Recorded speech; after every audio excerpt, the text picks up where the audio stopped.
Yes news में आप सभी दर्शकों का स्वागत है। मैं आपके साथ इलियास बड़ेखर। आइए देखते हैं आज की खबर क्या कहती है। बसवन बागेवाड़ी में विद्यार्थिनियों को एजुकेशन किट का वितरण। महिलाओं के हित में काम करने वाली लाडली फाउंडेशन की ओर से बीजापुर जिला बसवन बागेवाड़ी शहर के बसवेश्वर सरकारी पीयू कॉलेज के आवरण में स्थित भारत सेवा दल हॉल में पीयू कॉलेज विद्यार्थिनियों को एजुकेशन किट वितरण किए गए। इस कार्यक्रम का उद्घाटन मंत्री शिवानंद पाटिल द्वारा किया गया। इस मौके पर मंत्री शिवानंद पाटिल समेत लाडली फाउंडेशन के लीगल एडवाइजर जावेद जमादार, ब्रांड एम्बेसडर शिफा जमादार ने लड़कियों की शिक्षा स्वास्थ्य को लेकर अपनी प्रतिक्रिया व्यक्त की। Yes or no? Did you all attend the boot camp?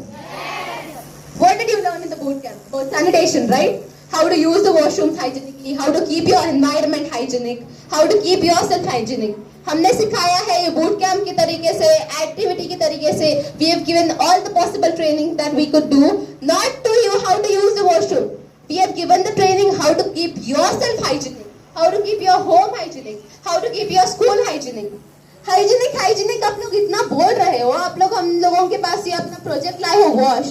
अब ये हाइजीन हम लोगों को क्या बेनिफिट करता है? ये हमें पैसा देगा क्या? आप लोग पूछोगे मुझे क्या हाइजीन हमें पैसा देगा? पैसा नहीं देगा, वो पैसे से बढ़ के और एक चीज देगा। क्या देगा? हेल्थ। वो आपको हेल्थ देगा। हेल्थ मिलेगी तो फ्यूचर आएगा कि नहीं आएगा? राइट। अगर हेल्थ नहीं है तो फ्यूचर आएगा? राइट। हम लोग आपको देना चाहते हैं health and we want you to maintain that health. That's why we are teaching you about sanitation. अब सैनिटेशन के बारे में इतना बोल दिया है तो इसके प्रोज एंड कॉन्स भी बता देती हूँ। What is sanitation and why are we promoting sanitation so much?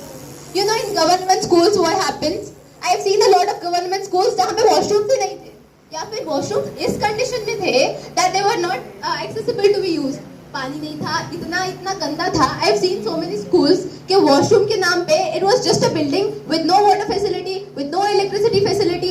अंदर ग्रेफिटी है, काई जमी है, there is fungus inside and students are supposed to use such a washroom.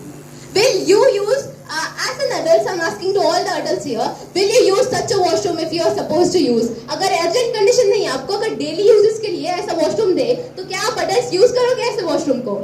नहीं यूज करोगे। Why? Because you know what is the pros and cons. Students might not know. And what happens in most of the secluded areas, in rural areas, लोगों को लगता है कि खुले में washroom, खुले में शौच करने से you can go and lose yourself in the open areas and nothing will happen to you. ऐसे लोग मानते हैं। ऐसा है ही नहीं। आपको तो दिख रहा नहीं है कि वहाँ पे आपको लग रहा है कि खाली मैदान है, आसपास झाड़ियां हैं, मैं वहाँ पे चली जाऊंगी, मैं वहाँ पे चला जाऊंगा, I lose my self and come. 2 second का काम है, हो जाएगा। दैट इज नॉट 2 सेकंड का काम है, हो जाएगा। वो जो वहाँ पे इनविजिबल छोटे छोटे बैक्टीरियाज आपको इफेक्ट करेंगे ना, आपका पूरी लाइफ बर्बाद हो सकती है उससे। कैसे बर्बाद हो सकती है? आप बोलोगे 1 दिन बीमार पड़ेंगे, 2 दिन बीमार पड़ेंगे, उल्टी होगी, पेट दर्द होगा, उतना ही होगा और क्या होगा? उतना ही नहीं होगा। 4 साल 5 साल के बाद या फिर कुछ सालों के बाद that unhygienic act which you performed that day will lead you into bigger diseases. जैसे bigger diseases not for just 5 to 10 days या फिर 15 days तक नहीं चलेंगी. These diseases will take at least 2 to 3 years. And during that 2 to 3 years, what can be affected? You know, cervical cancer, urinary tract infection, and many other big diseases जिसको आपको treat करने के लिए लाखों से पैसा लगेगा हॉस्पिटल में, लाखों से पैसा लगेगा, अलग बात। उसके साथ साथ आपका जो करियर बर्बाद हो रहा है वो अलग। ಇದೇ ರೀತಿ ಸರ್ಕಾರವೂ ಸಹ ಎಲ್ಲ ಸರ್ಕಾರಿ ಶಾಲೆಗಳಲ್ಲಿ ಇಂಥ ಒಂದು ಕಾರ್ಯವನ್ನು ಮಾಡಬೇಕು. ಅದರ ಜೊತೆಗೆ ನಾವು ಇದರ ನಂತರ ಈಗ ಇವತ್ತು ಬ್ಯಾಗ್ ಹಂಚ್ತಾ ಇದ್ದೀವಿ. ಬ್ಯಾಗ್ ಹಂಚಿದ ನಂತರ ನಾವು ಬಹುಶಃ ಎಲ್ಲ SDMC ಅಧ್ಯಕ್ಷರಿಗೆ ಸದಸ್ಯರಿಗೆ 1 ದಿವಸದ ತರಬೇತಿ ಕೊಡ್ತೀವಿ. ತರಬೇತಿ ಕೊಟ್ಟು ಅವರಿಗೆ ಸ್ವಚ್ಛತಾ ಕಿಟ್ ಅನ್ನು ಸಹ ನಾವು ಅವರಿಗೂ ಸಹ ನೀಡ್ತೀವಿ. ಅದರ ಜೊತೆಗೆ ಶಿಕ್ಷಕರ ಪಾತ್ರ ಬಹಳ ಮುಖ್ಯ ಇದೆ. ಮಕ್ಕಳಿಗೆ ನೀವು ಯಾವ ರೀತಿ ಶಿಕ್ಷಣ ನೀಡ್ತೀರಿ, ಅದರ ಜೊತೆಗೆ ಹೈಜೀನ್ ಬಗ್ಗೆ ಹೆಚ್ಚಿನ ಒಂದು ಮನವರಿಕೆ ಮಾಡಿ. ಇವತ್ತು ಏನು ಪ್ರೈವೇಟ್ ಶಿಕ್ಷಣ ಸಂಸ್ಥೆಗಳು ಏನಾಗಿದೆ, ಇವತ್ತು ವ್ಯಾಪಾರೀಕರಣ ಮಾಡ್ತಾ ಇದ್ದಾರೆ. ಯಾಕಂದ್ರೆ ಕನ್ನಡ ಶಾಲೆಯಲ್ಲಿ ನಾವು ಅದರ ಮಕ್ಕಳು ಬರುವುದು ಬಹಳ ಹಿಂಜರಿಕೆ ಮಾಡ್ತಾ ಇದ್ದಾರೆ. ಬರುವನು ರಿಕ್ಷಾ ಹೊಡೆಯನು ನಮ್ಮ ಮಕ್ಕಳು ರೊಕ್ಕ ಕೊಟ್ಟೆ ನಾನು ಪ್ರೈವೇಟ್ ಸ್ಕೂಲಿಗೆ ಹಾಕಬೇಕಂತ ಒಂದು ಸ್ಥಿತಿ ಇದೆ. ಸರ್ಕಾರಿ ಶಾಲೆಯಲ್ಲಿಯೂ ಉತ್ತಮವಾಗಿ ಶಿಕ್ಷಣ ನೀಡ್ತಾ ಇದೆ. ಸರ್ಕಾರ ಎಲ್ಲ ಮೂಲಭೂತ ಸೌಕರ್ಯ ನೀಡ್ತಾ ಇದೆ. ನಿಮಗೆ ಬಿಸಿ ಊಟ ಕೊಡ್ತಾ ಇದೆ. ಈಗ ಅಜಿಂ ಪ್ರೇಮ್ಜಿ ಅವರು ನಿಮಗೆ ಅದನ್ನ ಎಲ್ಲ ಶಾಲೆಗಳಿಗೆ ದಿನಾಲು ಮೊಟ್ಟೆ ಕೊಡ್ತಾ ಇದ್ದಾರೆ. ನಮ್ಮಂತ ಸಣ್ಣ ಸಂಸ್ಥೆಗಳು ನಿಮ್ಮಲ್ಲಿ ಬಂದು ನಾವು ಕೆಲಸ ಮಾಡ್ತಾ ಇದ್ದೀವಿ. ಬರುವ ದಿನಗಳಲ್ಲಿ ಸಚಿವರು ಹೇಳಿದ್ದಾರೆ, ನಮ್ಮ ಲಾಡ್ಲಿ ಫೌಂಡೇಶನ್ ಇಂದ ಇನ್ನೂ 10 ಹಲವಾರು ಯೋಜನೆಗಳು ಇವೆ. ಇದು ಏನು ಏಪ್ರಿಲ್ ನಲ್ಲಿ ನಾವು ಇದು ಪೂರ್ಣಗೊಳಿಸಿದ ನಂತರ ನಾವು ಮತ್ತೆ ಏನಾದರೂ ಯೋಜನೆ ಇದ್ರೆ ಮಾನ್ಯ ಸಚಿವರ ಇದರಂತೆ ನಾವು ಈ ಭಾಗಕ್ಕೆ ನೀಡ್ತೀವಿ. ಮತ್ತೊಮ್ಮೆ ನಮ್ಮ ಮಕ್ಕಳಲ್ಲಿ, ನಮ್ಮ ಎಲ್ಲ ಶಿಕ್ಷಕರಲ್ಲಿ, ಯಾಕಂದ್ರೆ ಸಚಿವರು 1 ಗಂಟೆಗೆ ಬರಬೇಕಾಗಿತ್ತು, ನಮ್ಮ ಅವರ ಆಪ್ತ ಸಹಾಯಕರು ಯಾಕೆ ಅವರಿಗೆ ಸರಿಯಾದ ಸೂಚನೆ ಇರದೇ ಇರುವುದರಿಂದ ಮಕ್ಕಳು 1 ಗಂಟೆಯಲ್ಲಿ ಇಲ್ಲಿ ಕೂತಿದ್ರಿಂದ ನನಗೂ ಬಹಳ ತೊಂದರೆ ಆಯ್ತು. ಇಲ್ಲಿ ನಿಮಗೆ ನೋಡಿ ನಾ ಸಚಿವರು ಬಲ್ಲೇ ಹೋದೆ, ಅಲ್ಲಿ ನಡ್ರಿ ಸಚಿವರ ಅಲ್ಲಿ ಎಲ್ಲ ಮಕ್ಕಳು ಕೂತಾರೆ, ನಡ್ರಿ ಅಲ್ಲೇ ಹೊಡ್ರಿ ಅಂದ್ರು. ಆದ್ರೂ 2 ಓಪನಿಂಗ್ ಮಾಡೇ ಬಿಟ್ರು ಅವ್ರು. ಆದಾಗ ಆ ರೀತಿ ಯಾಕೆ ನಾವು ಮಾಡ್ತಾ ಇದ್ವಿ ಅಂದ್ರೆ ಅವರು ಸರ್ಕಾರಿ ಅಧಿಕಾರಿಗಳು ಕಾಯ್ತಾರೆ.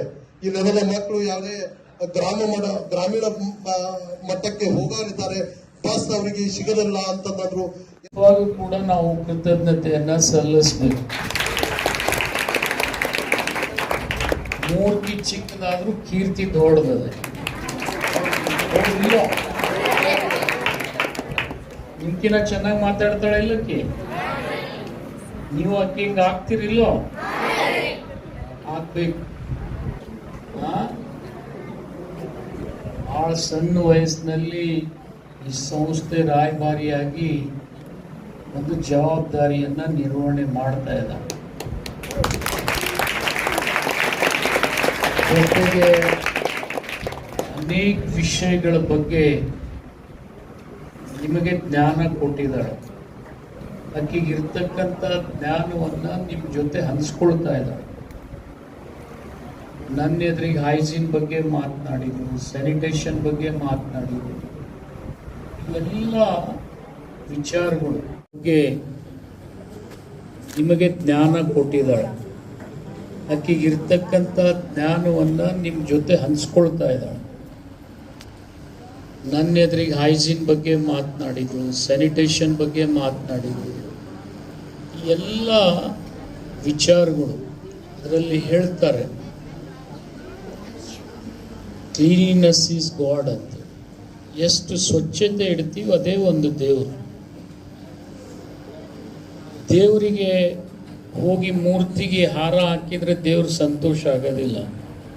ದೇವರನ್ನು ಸ್ವಚ್ಛ ಇಟ್ಟು ದೇವರನ್ನ ಜಾಗೃತಿ ಮಾಡಿ ನಾವು ಜಾಗೃತಿ ಆದಾಗ ಮಾತ್ರ ದೇವ ಪ್ರತ್ಯಕ್ಷ ಆಗ್ತಾನೆ. ನೀವು ಆ ರೀತಿ ಕೆಲಸ ಮಾಡಬೇಕು. ಇವತ್ತು ಸಿಫಾ ಬಂದು ನಿಮಗೆ ಬಹಳಷ್ಟು ವಿಚಾರಗಳನ್ನು ತಿಳಿಸ್ಕೊಟ್ಟಿದ್ದಾಳೆ. ಅವಳಿಗೂ ಕೂಡ ಕೃತಜ್ಞತೆಯನ್ನು ಹೇಳ್ತೀನಿ. ಇದೇ ಥರ ಬೆಳೆದು ಬಿಜಾಪುರದ ಒಂದು ಸುಪುತ್ರಿಯಾಗಿ ಹೊರಹೊಮ್ಮಲಿ ಅಂತೇಳಿ ನಾನು ಹಾರೈಸ್ತೀನಿ.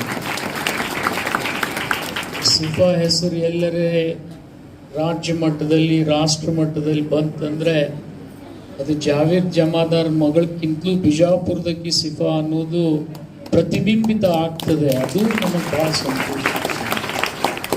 ಅವಳಿಗೆ ಭಗವಂತ ಇನ್ನೂ ಹೆಚ್ಚಿನ ಎತ್ತರಕ್ಕೆ ಬೆಳೆಸಲಿ.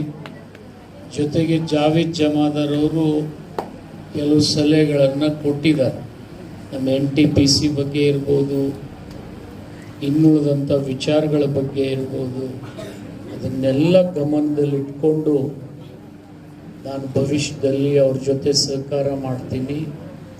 ಜೊತೆಗೆ ಅವ್ರ ಆಸೆ ಏನಪ್ಪ ಅಂತಂದರೆ, ಏನು ಅವರು ಇವತ್ತು CSR ಫಂಡ್ನಲ್ಲಿ ಈ ಸವಲತ್ತುಗಳನ್ನು ಕೊಡ್ತಾ ಇದ್ದಾರೆ, ಆ ಸವಲತ್ತುಗಳನ್ನು ಉಳಿಸ್ಕೊಂಡು ಹೋಗ್ಬೇಕು ನಾವು. ಈಗ ಅವ್ರು ಬ್ಯಾಗ್ ಕೊಟ್ಟರೆ ಬ್ಯಾಗ್ ನೀವು ಉಪಯೋಗ ಮಾಡ್ಬೇಕು ನಿಮ್ಮ ಮಕ್ಕಳು, ಮತ್ತು ಒಯ್ದು ಇದನ್ನು ಮಾರ್ಕೋಬೇಡ್ರಿ. ಇಲ್ಲ, ಬ್ಯಾಗ್ ದಿವಸ ನೀವು ತಂದು ತೋರಿಸ್ಬೇಕು, ಆ ರೀತಿ ಉಪಯೋಗ ಮಾಡಬೇಕು. ಜೊತೆಗೆ ಅವ್ರ ಹೆಣ್ಮಕ್ಳಿಗೆ ಸಹಾಯ ಆಗ್ಬೇಕಂತೇಳಿ ಶೌಚಾಲಯಗಳನ್ನು ಕಟ್ಟಿಸ್ಕೊಟ್ಟಾರೆ. ಶೌಚಾಲಯ ಬಗ್ಗೆ ಸಿಫಾ ಅನೇಕ ವಿಚಾರಗಳನ್ನು ಇವತ್ತು ಲಾಡ್ಲಿ ಬಹನ ಸಂಸ್ಥೆಗೆ, ಜೊತೆಗೆ ಅದರ ರಾಯಭಾರಿ ಆದಂತ ಸಿಫಾಗೂ ಕೂಡ ನಾವು ಕೃತಜ್ಞತೆಯನ್ನ ಸಲ್ಲಿಸಬೇಕು. ಮೂರ್ತಿ ಚಿಕ್ಕದಾದ್ರೂ ಕೀರ್ತಿ ದೊಡ್ಡದದೆ. ನಿಮ್ಕಿನ ಚೆನ್ನಾಗಿ ಮಾತಾಡ್ತಾಳೆ ಇಲ್ಲ ಕೇಳಿ. ನೀವು ಅಕ್ಕಿ ಹಿಂಗ ಆಗ್ತಿರಿಲ್ಲೋ, ಆಗ್ಬೇಕು. ಬಹಳ ಸಣ್ಣ ವಯಸ್ಸಿನಲ್ಲಿ ಈ ಸಂಸ್ಥೆ ರಾಯಭಾರಿಯಾಗಿ ಒಂದು ಜವಾಬ್ದಾರಿಯನ್ನ ನಿರ್ವಹಣೆ ಮಾಡ್ತಾ ಇದ್ದಾರೆ. ಜೊತೆಗೆ ಅನೇಕ ವಿಷಯಗಳ ಬಗ್ಗೆ ನಿಮಗೆ ಜ್ಞಾನ ಕೊಟ್ಟಿದ್ದಾಳೆ. ಆಕೆಗಿರ್ತಕ್ಕಂಥ ಜ್ಞಾನವನ್ನ ನಿಮ್ ಜೊತೆ ಹಂಚ್ಕೊಳ್ತಾ ಇದ್ದಾಳೆ. ನನ್ನ ಎದುರಿಗೆ ಹೈಜೀನ್ ಬಗ್ಗೆ ಮಾತನಾಡಿದ್ರು, ಸ್ಯಾನಿಟೇಷನ್ ಬಗ್ಗೆ ಮಾತನಾಡಿದ್ರು. ಈ ಎಲ್ಲ ವಿಚಾರಗಳು ಅದರಲ್ಲಿ ಹೇಳ್ತಾರೆ,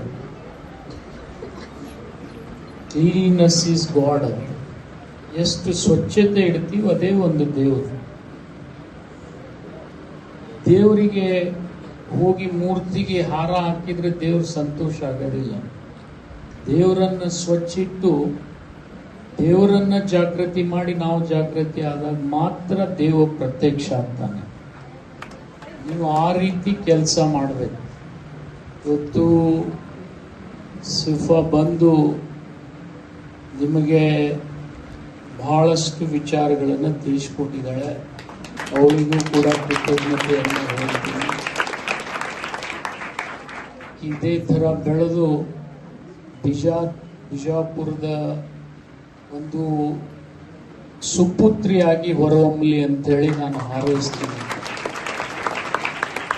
ಸಿಫಾ ಹೆಸರು ಎಲ್ಲರೇ ರಾಜ್ಯ ಮಟ್ಟದಲ್ಲಿ ರಾಷ್ಟ್ರ ಮಟ್ಟದಲ್ಲಿ ಬಂತಂದ್ರೆ ಅದು ಜಾವೇದ್ ಜಮಾದಾರ್ ಮಗಳಕ್ಕಿಂತಲೂ ಬಿಜಾಪುರದಕ್ಕೆ ಸಿಫಾ ಅನ್ನೋದು ಪ್ರತಿಬಿಂಬಿತ ಆಗ್ತದೆ. ಅದು ನನಗೆ ಬಹಳ ಸಂತೋಷ. ಅವಳಿಗೆ ಭಗವಂತ ಇನ್ನೂ ಹೆಚ್ಚಿನ ಎತ್ತರಕ್ಕೆ ಬೆಳೆಸಲಿ. ಜೊತೆಗೆ ಜಾವೇದ್ ಜಮಾದಾರ್ ಅವರು ಕೆಲವು ಸಲಹೆಗಳನ್ನು ಕೊಟ್ಟಿದ್ದಾರೆ. ನಮ್ಮ NTPC ಬಗ್ಗೆ ಇರ್ಬೋದು, ಇನ್ನುಳಿದಂಥ ವಿಚಾರಗಳ ಬಗ್ಗೆ ಇರ್ಬೋದು, ಅದನ್ನೆಲ್ಲ ಗಮನದಲ್ಲಿಟ್ಕೊಂಡು ನಾನು ಭವಿಷ್ಯದಲ್ಲಿ ಅವ್ರ ಜೊತೆ ಸಹಕಾರ ಮಾಡ್ತೀನಿ. ಜೊತೆಗೆ ಅವರ ಆಸೆ ಏನಪ್ಪ ಅಂತಂದ್ರೆ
जैसा कि आप सब जानते हैं कि आप सभी का प्यार हमारे साथ कायम है।